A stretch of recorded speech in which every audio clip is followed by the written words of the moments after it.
ده على فكرة الفيديو الأخير ده قلقني، أنا عمل لي قلق، والكومنتات اللي فيه يعني أنا مش كل الكومنتات قريتها طبعا، بس لا والله يا أستاذ أحمد أنا آسفة لك، لا لا لا خالص والله. قلقتني لأن في بعض الكومنتات كده يعني إيه يعني ما هم بنات جنسك أو الستات هم اللي رايحين بمزاجهم. تعال أنا مش بدافع عنهم على فكرة، والله العظيم أنا مش بدافع عنهم. أنا هدافع عن واحدة بالشكل ده إزاي يعني؟ والاتهام لا هو لا الراجل يعني مش هيعمل حاجة أو هيقرب من واحدة إلا إذا كانت عايزة، أكيد طبعا. يعني دي مش محتاجة إن احنا نتناقش فيها، يعني مش محتاجة إن أنا أقول إنها خدها غصبا عنها. ويمكن قلت في اللايف إنه كل السيدات كانوا بمزاجهم تماما، بس طبعا بمزاجهم دي ما هي ليها تمهيد.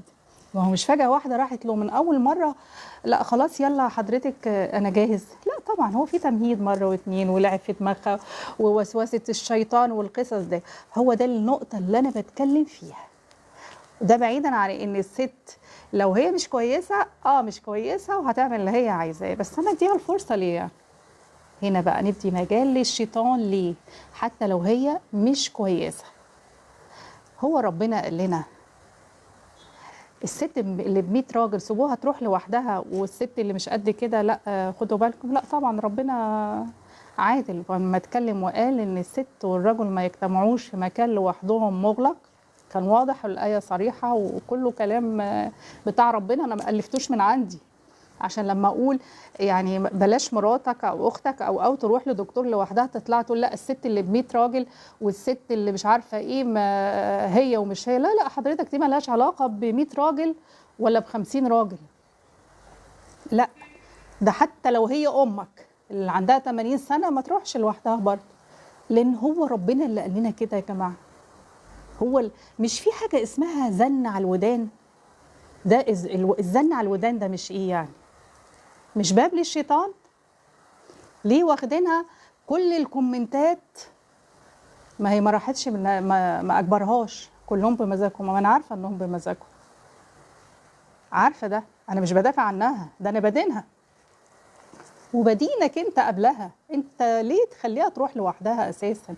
انا دايما بقول ايه، في بعض المهن كده او بعض الحاجات ما ينفعش الست تروحها لوحدها. الدكتور بكل فئاته، الترزي او الترزيه، الاماكن اللي فيها قياس، يعني ان انا هقيس هدومي وهقلع وهعمل.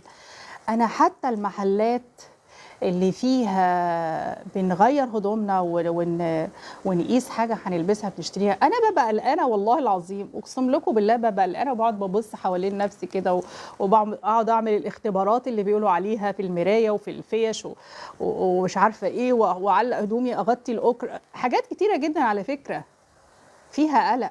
وانا مش بتكلم يعني اعتباطا، ده حفاظا على نفسي. يعني انا لما اروح عند طبيب وادخل اقول له انا مش هدخل غير والممرضه موجوده، ده حفاظا على نفسي وحفاظا على اسمي وحفاظا على ان انا امتثلت لاوامر ربنا.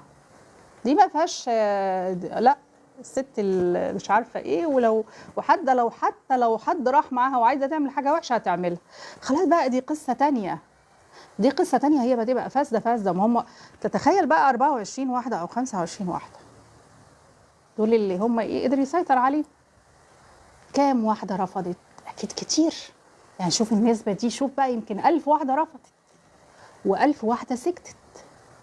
يعني ممكن يكون حاول ومشيت وسابته أو ضربته على وشه ولا عملت أي حاجة ومشيت، صح؟ ممكن جدا.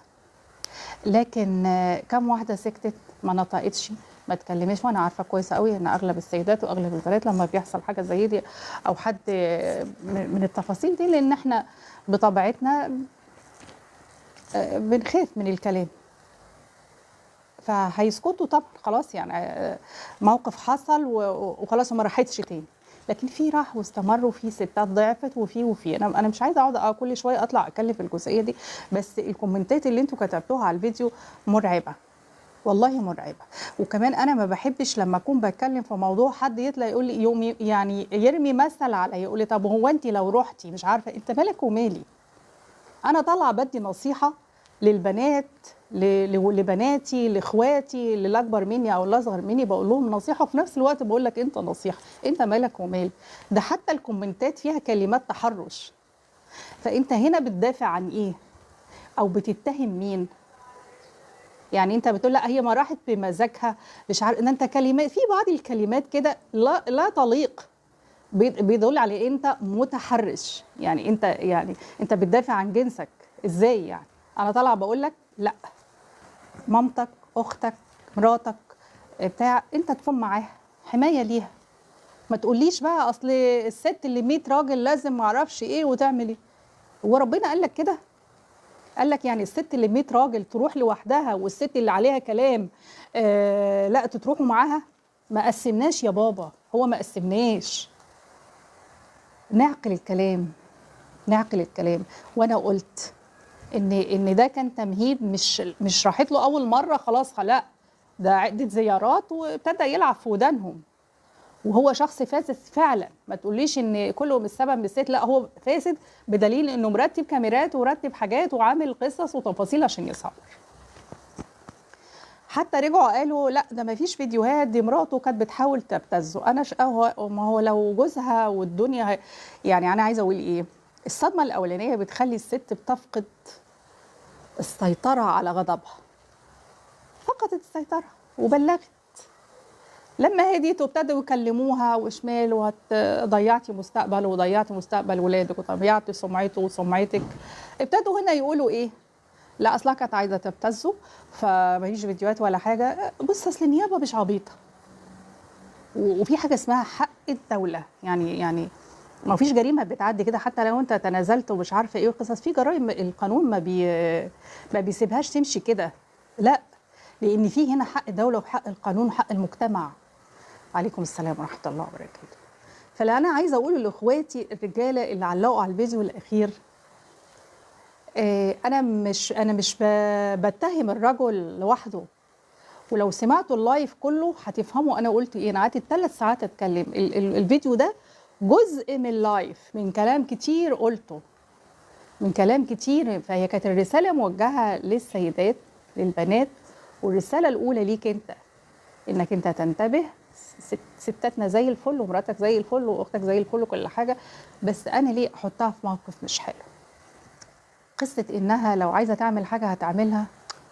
طب وانا يعني هي لو عايزه تعمل حاجه انا اسيبها تعمل؟ انت فين بقى؟ انت فين؟ اللي مسافر بره يقول طب ما انا مسافر بره اعمل ايه؟ ما انت عندك والدتك، عندك والدتها، اختك، اختها، بابا، اي حد من اللي هم الشرع يعني بعيد عن المحرمات. فبلاش والنبي تاخدوا الموضوع على انها خناقه، وان احنا طالعه اتهم الرجاله لوحدهم والستات، لا، هما الاثنين زباله. ال25 زباله وهو زبالتين، لان ده المفروض طبيب وليه اسمه وليه سمعته وحلف قسم وميثاق وحاجات كتيره جدا. وبقول للسيدات لو اضطريتي انك تروحي لوحدك ما تدخليش اوضه الكشف الا والممرضه موجوده، لازم يكون معاكي حد. اعتقد كلامي ما فيهوش لبس يا جماعه. انا قعدت 3 ساعات كاملين اتكلم واوضح الجزئيه دي، وقلت التفاصيل كلها. ما نرجعش بقى نقول انها خناقه ست وراجل، لا، ما هو في يعني دول 25 واحده مش متربيه قليله الادب، وقدر يسيطر على مخها. ما هي مش من اول مره طبعا، زن زن زن زن، والميل في الكلام يعني دايما بقول ايه وانتوا بتتكلموا مع الناس، دايما بقول يعني خدوا بالكم من الالفاظ والكلام اللي انتوا بتقولوه. ما تسمحيش لحد يعني ممكن يعني يمكن يكون حكايه كده، ما تخليش واحد يقول لك الله ايه الطرحه الحلوه دي، طب ايه مش عارفه اي حاجه، داخله انت الله ازيك يا امور، دي شبهك قوي، ده طالع حلو زيك، صح؟ مش ده بيحصل؟ اهلا يا اماني، صباح الفل. صباح الخير عشان انت في امريكا، احنا حضرتك العصر جدا من بدري. منور حبيبتي. فالكلمات اللي هي مفتاح الشيطان دي بلاش. عندك كام سنه؟ عندي كذا. ايه ده معقوله؟ بس انتي شغلك اصغر من كده. بس اكيد ماما كانت حلوه. شو انا بقول لكم كلمات، بصوا للدراما وانتوا هتعرفوا. بصوا للدراما المصريه، الدراما المصريه ما فيش حاجه قالتها غلط، كل الكلام اللي قالته الدراما المصريه ما هو من الواقع، والدراما العربيه عامه يعني. ما هي المشاكل دي مش بس يعني موجوده في مصر يعني. فالكلمات اللي فيها مفتاح للشيطان دي ما تسمحيش بيها. ما تخشيش أوضة دكتور من غير ممرضة، ما تخشيش عند ترزي أو ترزية إلا لما يكون معاكي حد وتتأكدي تماما في الغرفة بتاعتك إنك أنت وأنت بتقيسي إن ما فيهاش حاجة، لأن الغرف دي مصيبة. فاحنا مش طالعين نتخانق مع بعض، انا طالعه بكلم اخواتي وبنصحهم وبقول لهم ماشي، ستاتنا زي الفل وكل حاجه والتفاصيل، بس احنا ليه نخلي حتى، ما ممكن تكون هي متأذية من كلام حد مش محترم وما جاتش قالت لك وخلاص وما راحتش تاني وخلصت. ايه اللي يخليها، ايه اللي يخليني ان انا تسمع كلمه مش حلوه؟ ما ممكن تكون محرجه تقول لك او مكسوفه او واغلبنا بيبص على العيب والناس وهيقولوا ايه والفضايح ومش عارفه ايه وقصص كده لحد ما ربنا بيشيل ستره. فمن فضلكم بالراحه عليا في الكومنتات اللي انتوا بتكتبوها، في ناس عاقله جدا وفاهمه انا بقول ايه وادركت من بين السطور انا قلت ايه، لان الجزء بتاع الفيديو ده هو جزء من بس انا عملته لمده 3 ساعات، 3 ساعات كامله وانا بتكلم وبدي نصايح وحتى لاخواتي الرجاله اللي في سني او اللي اصغر مني، بتكلم وبقول لهم تعملوا ايه. فهي مش حرب، ولا انتي لا هي، لا ده انتوا ازاي بتقدروا، ده في كومنتات غريبه، انتوا ازاي بتكتبوا الكومنتات دي يا جماعه؟ طب هو الراجل اللي بيكتب كومنت زي ده ثقه؟ انا عايزه حد يرد من الرجاله اللي موجوده، هل ده ثقه؟ مش ثقه طبعا. انت سمحت لنفسك انك تكتب تحت فيديو كلمات فيها ايحاءات او تعبيرات غير مهذبه، مش ليا طبعا للبتاع. وانت ليه تكتب كده؟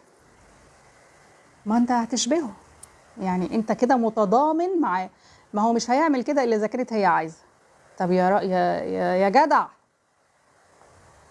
هو ربنا لما هيحاسبه هو بميزان وهي بميزان تاني؟ ربنا بيحاسبنا بميزان واحد، بميزان واحد، العقوبه دي عند ربنا واحده. ما قالش انا هحاسب الست بطريقه والراجل لا عشان هو بقى بتاع، لا خالص. الحساب هنا عند ربنا واحد، والاتهام واحد، والفعل واحد. فبلاش يا جماعه ناخد الموضوع على ايه شكلنا احنا رجاله، انت ازاي تقولي كده، وهي مش متربيه وقلة الادب وكل حاجه. بس احنا بقى الرجاله الحلوين الشرقيين اللي بيطبقوا تعليم دينهم واسلامهم والكلام ده، انا ما وليه تروح ليه اسمع؟ مش عدم ثقه فيها، لا مش عدم ثقه، اللي بيقول لك لا انا واثق، لا مش عدم ثقه، ده امان ليها، والله امان ليها. والدتك، حماتك، اختك، اي حد يروح معاها، اي حد يروح معاها. المفروض ان ما فيش واحده تدخل، وده شرط، ما تدخليش اوضه لو اضطرت الظروف، ما هو احيانا بنتحط في ظروف، يعني زي اللي زوجها مسافر ومثلا بالليل حصل اي ظرف معين او اي حاجه وما فيش حد هينقذها او اي حاجه، وراح انا ما ادخلش، يا اما اروح مستشفى عام او مستشفى كبيره، اي عياده خاصه مش هدخل غير بالممرضه، ده شرط عشان تحافظي على نفسك، تحافظي على اسمك، على سمعتك، على اسم الراجل اللي انت شايلاه، على اسم ابوكي، على اسم عيلتك، عشان دينك. وانا مش داعيه عشان ما حدش يطلع يقول ده انا مش داعيه ولا معصومه من الخطا خالص، كلنا معرضين للخطا، عشان ما طلعش حد يطلع يقول لك دي مش عارفه ايه، لان انا من كام يوم سمعت ايه الحجاب، انت اتحجبتي، انت عملتي، انا حره، ده حجابي ده بتاع ربنا، وعارفه انه فرض كوني ان انا كنت مقصره فيه قبل كده ولبسته، وده مش حجاب على فكره، انا مش مسمي ده حجاب، ده شرب اتحط وخلاص. لكن حجاب ده لو حجاب مش هو ده خالص، وانا مش داعيه ولا حد لاعب في ودني، ولا زي اللي انت حد من الدعاة او الشيوخ مش عارفه ايه. ده يبقى انت اللي شخص فاسد. لما تقول لواحده لبست حجاب، او انت كنت شايفها الاول بشعرها ومهرجانات وقصص، وفجاه لبست الطرحه، تقوم انت زعلان؟ لا، اتفلق. انت مش هتدخل تتحاسب معايا. انت مش هتدخل، وكل واحد حر. اللي عايزه تلبس طرحه تلبس، مش عايزه تلبس ما تلبسش. عشان كده انا بقول لما بتكلم في الحاجات دي انا بتكلم اجتماعيا، انا بحكي مع اخواتي الصغيرين وبوجههم. انا عندي بنت وربنا يستر على ولايانا كلهم. انا بنتي لما بتبقى رايحه للدكتور، مش ليها كمان يعني، لولادها الصغيرين، يلا يا ماما، مع انها ماشيه ب3، يلا يا ماما نروح. ما بتروحش لوحدها خالص، يا انا يا جوزها. من ساعه ما اتجوزت، من ساعه ما بنتي، يا انا يا جوزها، هي او اطفالها او ايه، يا انا يا جوزها. الموضوع مش محتاج حزق، هي حاجه بالفطره زي ما حد كتبت كده، طبيعيه. هو انا لو انا رايحه، ما انا يا جماعه انا عايزه اقول حاجه. طب خدوها من ناحيه مثلا ان الواحد وهو رايح للدكتور بيبقى في قمه ضعفه، صح؟ في قمه ضعفه. انا ليه؟ تعالي اسندك، تعالي اعملك، تعالي ايه. وبالذات بتاع دكاتره الاسنان والنساء، كل دول يعني دول بيبقوا قريبين قوي من الست وهو بيشتغل ومش عارفه ايه، ودكتور العيون ودكتور كلهم قريبين كلهم. فانا لازم بيبقى معايا ايه، حد عايزه اقوم اتعدي يعدني، يقول لي اصل الممرضه مشيت، اصلها اتاخرت واضطرت تمشي. لا تمشي ايه، كانت ماشيه ركبك. فبالراحه عليا يا جماعه، بلاش الكومنتات القاسيه اللي انتوا كاتبينها على الفيديو.